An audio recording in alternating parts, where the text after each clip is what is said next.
آج ہم آپ کو اسلامی پیغمبروں کا شجرہ نسب دکھانے جا رہے ہیں، خاص طور پہ وہ 25 انبیاء جن کا قرآن میں ناموں سے ذکر کیا گیا ہے۔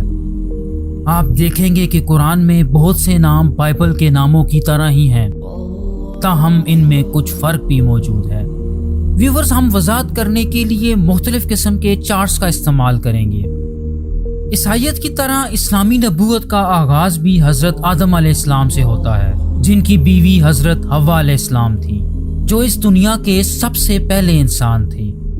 اسلام اور عیسائیت کے درمیان ایک اور بڑا فرق یہ ہے کہ اسلام میں یہ 25 افراد جو اسلامی چارٹ پہ نمایاں ہیں سب کو نبی مانا جاتا ہے، جبکہ عیسائیت میں لفظ نبی صرف چند مخصوص افراد جیسا کہ حضرت موسیٰ کے لیے استعمال کیا جاتا ہے۔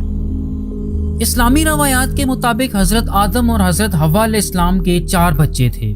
پہلے لڑکے کا نام قابیل تھا جس کی جڑواں بہن اقلیمیہ تھی، اور دوسرا لڑکا حابیل تھا جس کی جڑواں بہن کا نام لہودا تھا۔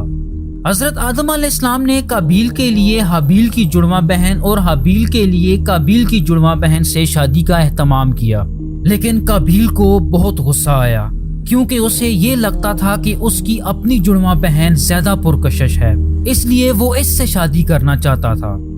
اس کے علاوہ کچھ دوسری وجوہات کی بنا پہ قابیل نے اپنے چھوٹے بھائی حابیل کو قتل کر دیا۔ اس طرح اسلامی نسل ان کے تیسرے بھائی کے ذریعے جاری رہی، جسے شیٹ یا سیٹ کہا جاتا تھا۔ اسلام میں اگلے بڑے پیغمبر حضرت ادریس علیہ السلام ہیں۔ حضرت ادریس علیہ السلام کو عام طور پہ بائبل میں ہنوک کے نام سے جانا جاتا ہے۔ اسلامی روایات کے مطابق حضرت ادریس علیہ السلام پہلے انسان تھے جنہوں نے قلم استعمال کیا، اور سب سے پہلے جنہوں نے ایسٹرونومی اور دوسری سائنسز پہ کام کیا وہ حضرت نوح علیہ السلام کے پردادا بھی تھے۔ آپ چارٹ پہ دیکھ سکتے ہیں کہ ہم نے بعض انبیاء کو زیادہ نمایاں کیا ہے، جیسا کہ حضرت نوح علیہ السلام، حضرت ابراہیم علیہ السلام اور حضرت موسیٰ علیہ السلام۔ اس کی وجہ یہ ہے کہ ان انبیاء کو اولو العزمی کہا جاتا ہے یا محدث الانبیاء کے نام سے جانا جاتا ہے۔ بلا شبہ حضرت نوح علیہ السلام نے دنیا کی پہلی کشتی بنائی تھی، جو چند دوسرے انسانوں اور جانوروں کے ایک گروپ کے ساتھ اللہ کے ایک عذاب یعنی ایک سیلاب سے بچ گئے تھے، اور ان کا چوتھا بیٹا اور بیوی سیلاب میں ڈوب گئے تھے کیونکہ وہ نافرمانوں میں سے تھے۔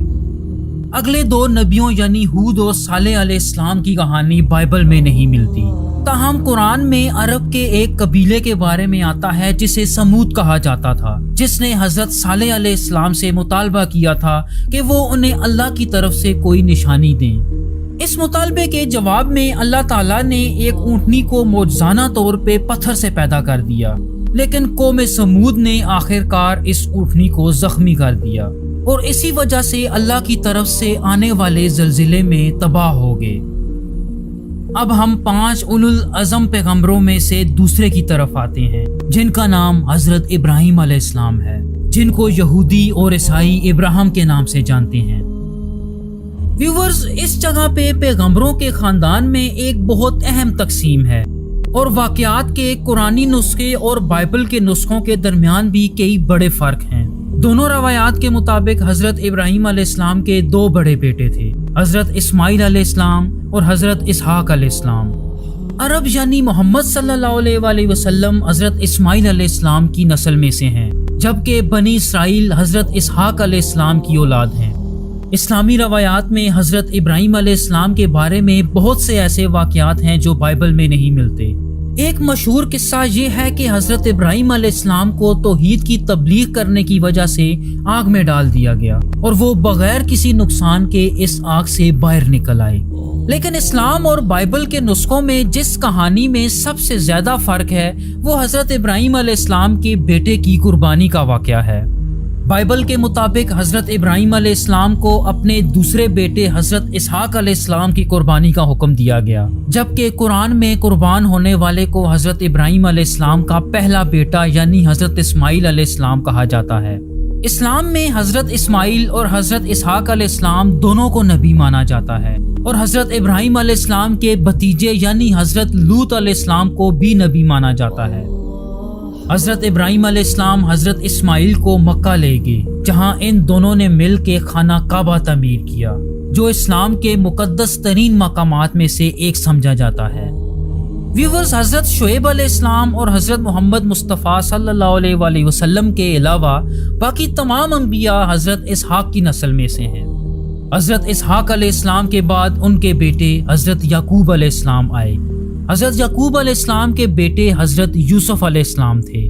حضرت یوسف علیہ السلام اس طرح سے منفرد ہیں کہ ان کا قصہ قرآن مجید میں ایک سورت کی شکل میں مکمل طور پہ بیان کیا گیا ہے۔ بنیادی طور پہ حضرت یعقوب علیہ السلام کے 12 بیٹے تھے، جن میں سے حضرت یوسف علیہ السلام ان کے پسندیدہ تھے۔ اسی وجہ سے ان کے دوسرے بھائیوں نے حسد کرتے ہوئے انہیں کنویں میں پھینک دیا، لیکن پھر بعد میں وہ مصر کے بادشاہ بن کے سامنے آئے۔ اگلے 2 نبی حضرت یعقوب علیہ السلام کی نسل میں سے نہ تھے۔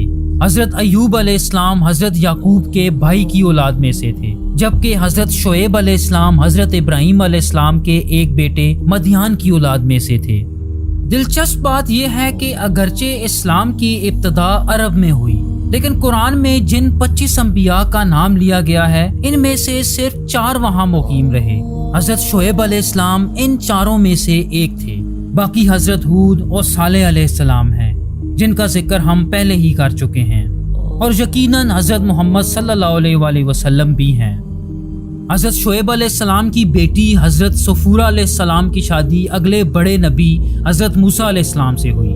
حضرت موسیٰ علیہ السلام 5 اولو العزم انبیاء میں سے تیسرے نمبر پہ ہیں، اور در حقیقت قرآن مجید میں ان کا نام کسی بھی دوسرے نبی سے زیادہ یعنی 135 مرتبہ آیا ہے۔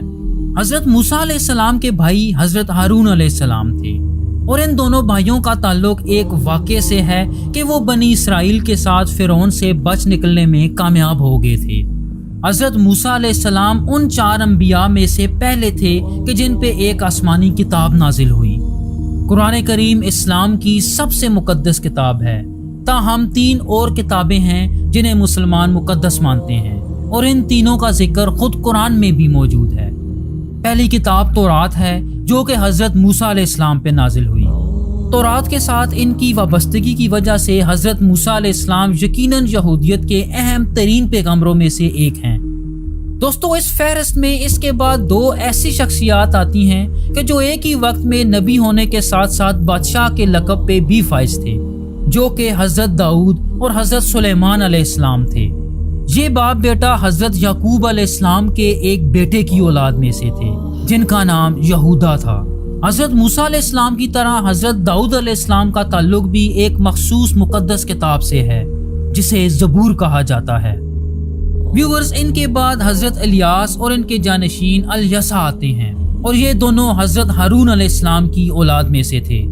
ویورز، قرآن میں ایک اور نبی کا ذکر بھی آتا ہے جن کا نام حضرت یونس علیہ السلام تھا، جنہیں ایک بہت بڑی مچھلی نے زندہ نگل لیا تھا۔